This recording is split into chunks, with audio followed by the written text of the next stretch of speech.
ফেনী জেলার ৬ উপজেলা এখনও প্লাবিত।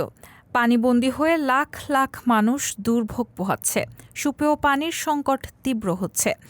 উদ্ধার কার্যক্রম চালিয়ে যাচ্ছে সেনাবাহিনী, নৌবাহিনী, border guard Bangladesh, fire service ও স্বেচ্ছাসেবী সংগঠন।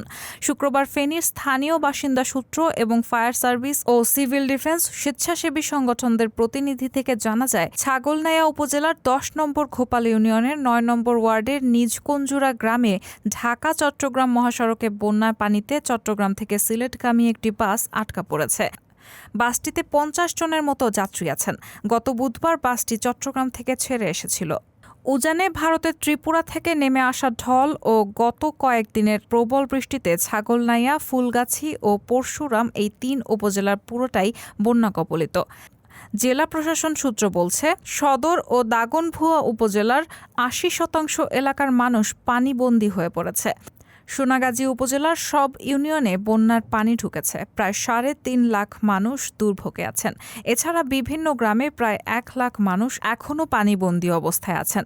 বন্যা কবলিত প্রায় সব এলাকায় বিদ্যুৎ নেই। বেশিরভাগ মোবাইল টাওয়ার অকেজো হয়ে পড়ায় যোগাযোগ ব্যাহত হচ্ছে। রায়হানা মুন, সবার কথা।